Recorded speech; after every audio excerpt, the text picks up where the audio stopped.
My dearest nieces, life in the city of London has been amazing for me.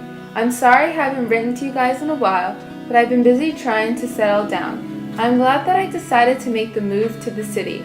I have to say, it was a struggle to get where I am today.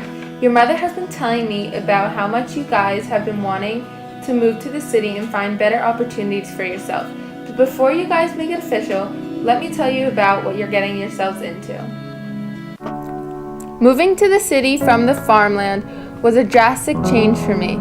I never knew it would be so crowded. I lived in a tenement with many other people. I heard that in the tenement next door, cholera was spreading, killing many workers. I thought those living conditions were terrible, but I had to go to work the next day, so I couldn't let that bother me.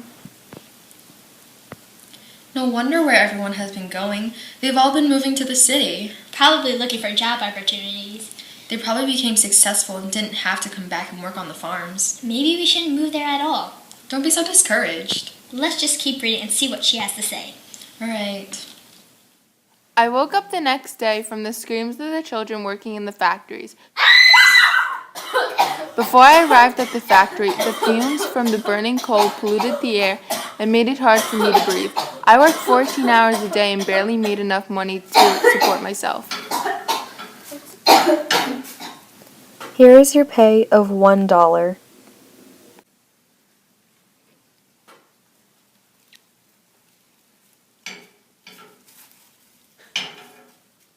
Wow, and I thought our working conditions were bad. But in the end, she made it out just fine. Let's just hope so. Again, let's just get back to the letter. Where I worked, there weren't many machines, but as months have passed, newer machines were being built and being added. The new machines were wonderful at first, but as time progressed, it turned into a major disaster for the workers. For example, the spinning jenny, invented by James Hargreaves, allowed one spinner to work 8 threads at a time and made the production of thread faster and more efficient. Also, the invention by Richard Arkwright, the water frame, used water power from rapid streams to drive these spinning wheels. Wait, why did Richard need to make a water-powered spinning wheel? Couldn't he just use coal-powered ones? Well, here in this letter, Aunt Sarah says this guy combines 2 inventions to create his own better one. Oh, I guess I should have read a bit further. Yeah. Then Samuel Crompton combined the features of the spinning jenny and the water frame to create the spinning mule that made thread stronger and thinner. Eventually, Edmund Cartwright used water power to create a power loom that sped up the weaving process to have production increase. Now that these machines have made a major appearance in our daily lives, soon taking over our jobs one by one, many fellow laborers that I became close to were losing their jobs to machines, due to the fact that the machines were able to produce twice the amount any laborer could produce in a short amount of time. Do you think that Aunt Sarah was at risk of being fired due to all the machines? I don't know. The only person that would know would be her or her boss. I ended up getting fired from the textile factory that I worked at. But during that time I was out of work, I had time to think about what I really wanted to do with my life.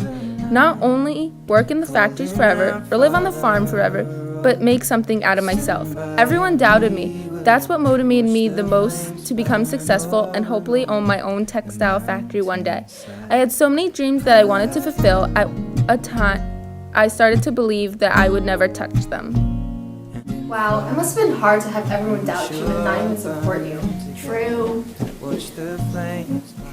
At first I started to wonder if the wealthy would always be wealthy and there was no way a middle-class person could be able to move up in society. In the beginning I was a part of the working class, had to make my way up by working long hours and only getting paid a very little amount of money. But as I thought about how no one had supported me before, it only pushed me to become the hardest worker there. In frustration, many workers at my old factory had become so mad that they decided to start destroying machines that were putting them out of work.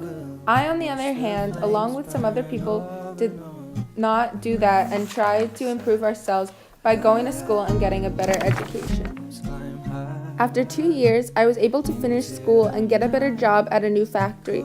From there, I worked hard, long hours, and eventually got my own factory that I've always been dreaming of. My factory made clothes for adults and children. I allowed women to work a reasonable amount of time and get paid as much as men. Also, the working conditions were bearable. The new machines that I added to my factory really helped a lot by making thread for my clothes. This led to me having to lower the prices because of how much the increase of sales were. This allowed us to spend more money on the quality of our fabric and the threads used to make the clothing. Since business was kicking off at the factory, I decided to open up a clothes shop. At first, the shop wasn't doing very well, but as more people came to our shop and noticed that the quality of our fabrics was delightful, they started to bring in more business each day. At last, my business finally took off and I achieved my dream. As my business progressed, people started to see that I sold better quality clothes for a cheaper amount. Maybe dreams really do come true if you put your heart and soul into it. Yeah, and she never gave up too. She could have been fired and got a new job at another factory. Aunt Sarah is stronger than everyone gives her credit for. I know, right? Leaving all she knows to work in a factory? Now that you've heard my story, I hope you guys can choose your decision wisely. Sincerely, your Aunt Sarah. Technology.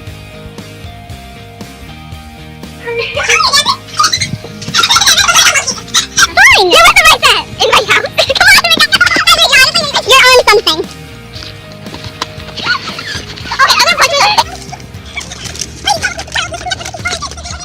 I wonder if they're going to Chinatown.